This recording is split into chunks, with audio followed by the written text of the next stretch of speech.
నమస్కారం, ట్రెడిషనల్ ఫుడ్కి స్వాగతం.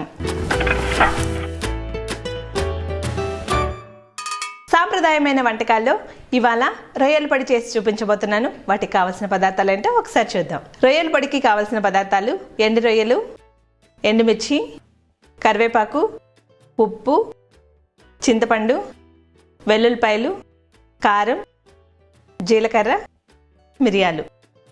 తయారు చేసుకునే విధానం: ముందుగా స్టవ్ వెలిగించుకుందాం. నూనె వేయకుండా శుభ్రం చేసి పెట్టుకున్న ఎండు రొయ్యల్ని వేయించుకుందాం.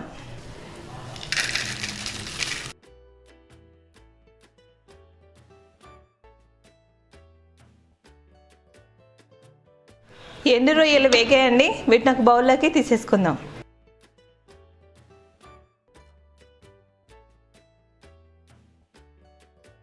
ఎండు రొయ్యల్ని పక్కన ఉంచుకుందాం. ఇప్పుడు స్టవ్ వెలిగించుకుందాం. ఇప్పుడు జీలకర్ర వేసుకుందాం, అలాగే మిరియాలు కూడా వేసుకుందాం. ఇందులోనే ఎండుమిర్చి వేసుకుందాం. వీటిలోనే కరివేపాకు వేసుకుందాం. వీటిని దోరగా వేయించుకుందాం. ఇందులో కొద్దిగా చింతపండు వేసుకుందాం.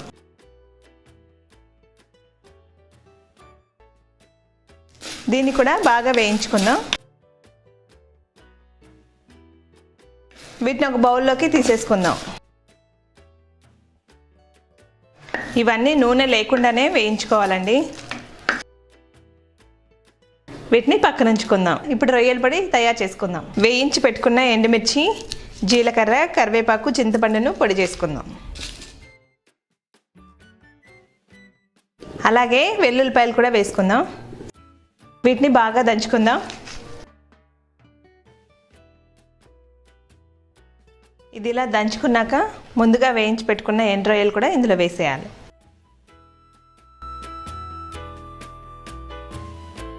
ఇప్పుడు కొద్దిగా ఉప్పు వేసుకోవాలి.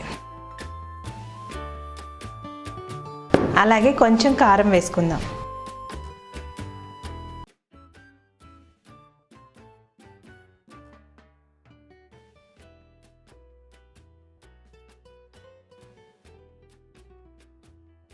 రొయ్యల పొడి రెడీ అయిపోయిందండి. దీన్ని ఒక బౌల్లోకి తీసేసుకుందాం.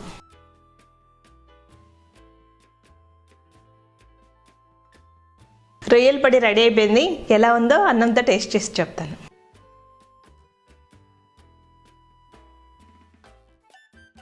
వేడివేడి అన్నంలో రొయ్యల పొడి వేసుకొని తింటే చాలా బాగుంటుందండి.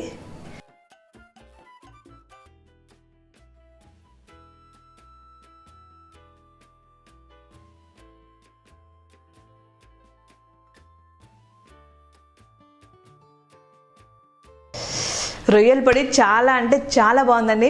మీరు కూడా ట్రై చేయండి, తప్పకుండా నచ్చుతుంది. నమస్కారం.